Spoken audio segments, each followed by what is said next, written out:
ตั้งใจเก็บเงินเนี่ยคือจริงๆที่ทำเนี่ยก็คือว่าเพื่อลูกสาวตั้งใจเป็นของขวัญให้เขาเลยเนาะค่ะเป็นที่คัดเจอเก็บหอมตัวเงินไว้ก่อนเล็กๆว่ามาซื้อวันไหนก็เลยมาหาเจก็มาซื้อเพื่อลูกนั่นน่ะเนาะวันนี้ก็วันใดก็จำเป็นวันดีเนาะวันนี้ก็เป็นวันดีเฮียก็จูมาหาเจมีเงินอ่อนก่อนหนึ่งเฮียก็มาหาเจเนาะแล้วก็ทำทางเนาะทำทางดีเจ้วันดีใจดีด้านในเนาะดังอันเอาทางเลยอันมาทบเต้ๆในโอ้มันเปิงกันนะ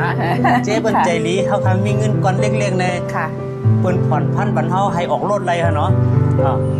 ต้องถึงเป้าก็เปิ้นก็ปลูกกันไรฮะเนาะเปิ้นผ่อนพันบรรเทาออกรถไรฮะเมื่อไหร่ที่ออกมือเอาฮะเนาะทำไรชุกชักเรื่องอีกกระชุ่งอีกกระชั้นเรื่องที่ไหนก็เป็นพาสปอร์ตที่นี่ก็ออกไรง่ายๆฮะเนาะเตียนของเจ๊จ้อยในดีติเต้ฮะแล้ววันนี้เห็นว่าจริงๆเนี่ยตั้งใจที่ซื้อเนี่ยคือซื้อเพื่อใครเห็นว่าตั้งใจจะซื้อเพื่อใครคะทีเลยมาออกรถวันไหนก็เนาะเพราะว่ามีลูกสาวสองก้อนเนาะกับวงเฮนบางปอกฝนตกผ้าหูเนาะเลยใส่ผ้ายางเฮ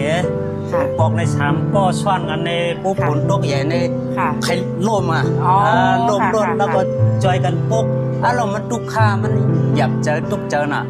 อันนี้ก็เลยเป็นตีเอาเป็นตีคัดเจอเก็บหอมตัวเงินไว้ก่อนเล็กๆอ่ะมาซื้อ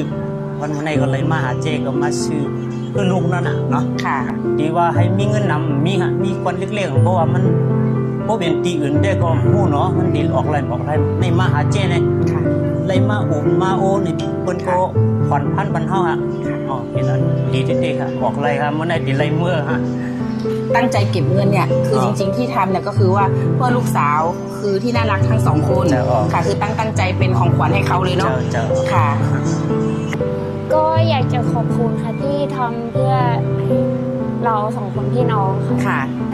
ภูมิใจในตัวพ่อกับแม่มากๆค่ะที่แบบอดทนทำงานแล้วก็เก็บเงิน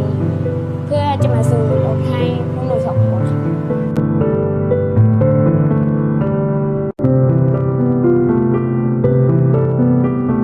ทราบข่าวว่าหนูเนี่ยติดตามเจ๊มาตลอดใช่ไหมคะลูกค่ะติดตามเจ๊มาตลอดแล้วก็เห็นว่าวันนี้เนี่ยถึงขั้นที่แบบว่าขอลาคุณครูลาที่โรงเรียนแล้วเพื่ออยากมาเจอกับเจ๊ใช่ไหมคะลูกค่ะแล้วมาเจอตัวจริงแล้วเป็นไงคะตัวจริงเจ๊น่ารักใจดีแล้วก็สวยมากๆเลยค่ะค่ะแล้วก็เจ๊อยากให้ฝากอะไรถึง FC หรือว่าคนที่กำลังมองหารถอยู่ตอนนี้หนูช่วยแนะนำหน่อยลูกหรือเพื่อนๆก็ได้ที่แบบว่าไงเป็นกำลังใจอะไรให้กันเงี้ยค่ะลูกเชิญหน่อยค่ะลูกสำหรับใครที่อยากจะมีรถมีเงินก้อนเล็กๆก็สามารถมาผ่อนได้ที่เจ๊มาปรึกษาเจ๊จอยได้เลยค่ะใช่ค่ะเพราะว่าค่ะเนาะเพื่อนก็จุนมามันหลีกิ้งใหม่เลยค่ะเนาะพูดว่าเพื่อนได้มาออกรถเลยค่ะเนาะตั้งใจมาหาร้านเจ๊จอยค่ะตั้งจงต้องเขาค่ะ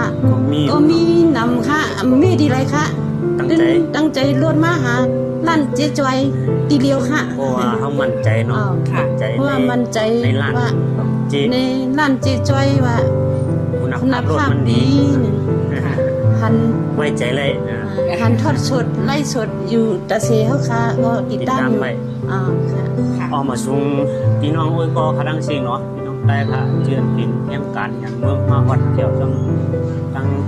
ไทยเชียงใหม่นี่ค่ะเนาะเขาเราดีมีความพันค่ะเนาะมีลองมุมมองตั้งมุมมองใครไล่รถใครมีรถเห็นชักกั้นนี่ค่ะเนาะ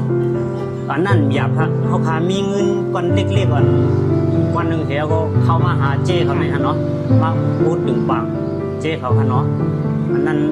ลองเงินอีกเขาติดผ่อนชื่อเนี่ยเขาติดเล่าชื่อเนี่ยมาเขามาหาเจ้บนใจดีใจกว้างอุกง่ายฮะเนาะอันนี้มาหาอะไรครับพี่น้องหาตื่นคิดหวังหาตื่นจะเล่นรถ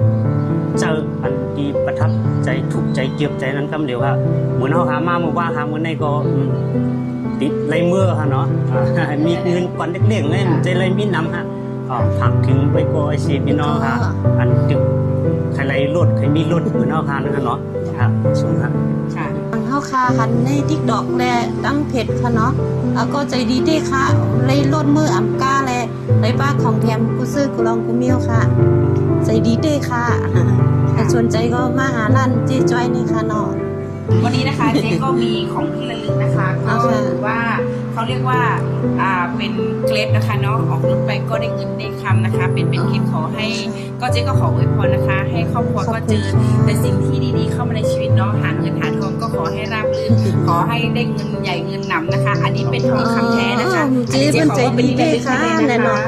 พี่น้องเต้าค่ะใครสนใจก็มาหาร้านในค่ะเนาะ ใครที่มองหารถนะคะ ใครที่มองหารถอยู่นะคะ แล้วอาจจะติดขัดในเรื่องของไม่ว่าเงินดาวน์หรือเอกสารเรื่องบัตรนะคะทุกปัญหาเจ๊มีทางออกให้นะคะไม่ว่าจะเป็นเงินดาวน์น้อยนะคะ หรือว่าใบขับขี่ไม่มีหรือเอกสารไม่ครบนะคะเจ๊มีทางออกให้ทุกท่านนะคะ ก็ติดต่อเข้ามาหาเจ๊ได้นะคะ ตามช่องทางนี้ได้เลยค่ะ สวัสดีค่ะ ไม่สูงค่ะไม่สูงค่ะ